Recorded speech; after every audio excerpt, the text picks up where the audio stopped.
안녕하세요. 한국지리 개념 설명 세 번째 시간입니다. 오늘은 배타적 경제 수역과 이어도에 대한 내용을 배워보도록 하겠습니다. 배타적 경제 수역이라고 하는 것은 우리가 지난 시간에 배웠던 영토, 영해, 영공은 우리의 주권이 미치는 우리의 땅, 하늘, 바다였다면 배타적 경제 수역은 이 연안국들에게 배타적으로 권한을 주는 겁니다. 어떤 권한이냐면요. 수산자원, 해저자원 같은 경제적인 권한을 연안국들에게 부여하는 수역이 바로 배타적 경제 수역입니다. 그럼 어떤 바다까지 어디까지 이런 경제권을 허용해 주느냐? 바로 기준이 필요하겠죠? 기준은요. 영해기선입니다. 이 영해기선은 우리가 두 개로 나눴죠. 통상기선과 직선기선에서부터 200캐리 중에서 우리의 바다를 제외한 수역이 되겠습니다. 즉 영해 12해리를 제외했고요. 우리나라 영해 12해리를 제외한 200해리에서 우리나라 영해를 제외한 바로 188해리, 이 부분이 우리의 배타적 경제 수역이 되겠습니다.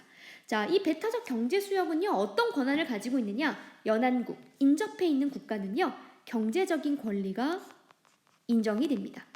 그래서 자원 탐사, 개발, 물고기 잡을 수 있고요. 인공섬도 설치할 수 있습니다.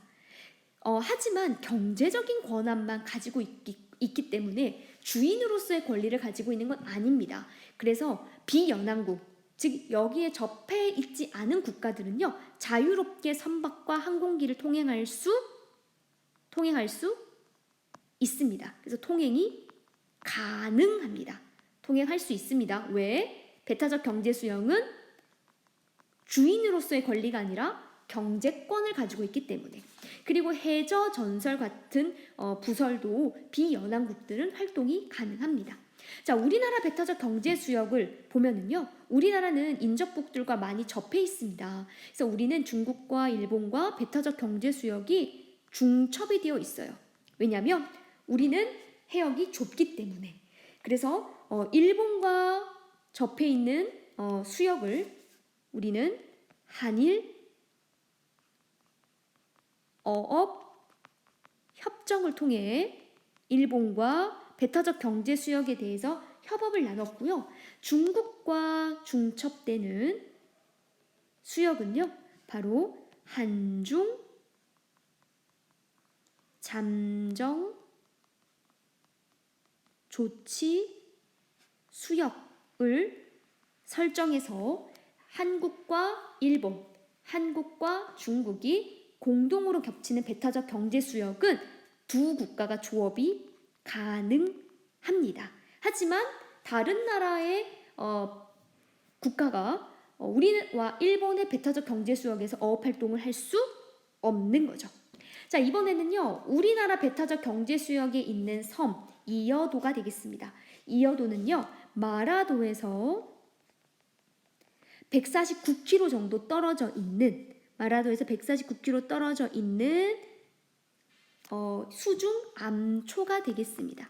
섬은 아니고요, 해수면 아래에 있는 섬이 되겠습니다.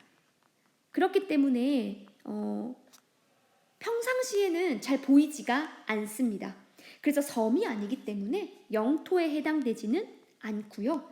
대신에 우리나라의 배타적 경제 수역에 포함되어 있기 때문에 우리가 자원 탐사와 인공섬 등을 만들 수 있는 거죠. 자, 국제법상 암초는요, 가장 가까운 국가의 귀속이 됩니다. 그래서 우리나라가 가장 가깝기 때문에요, 이 이어도에 대한 관할권은 대한민국에 있습니다.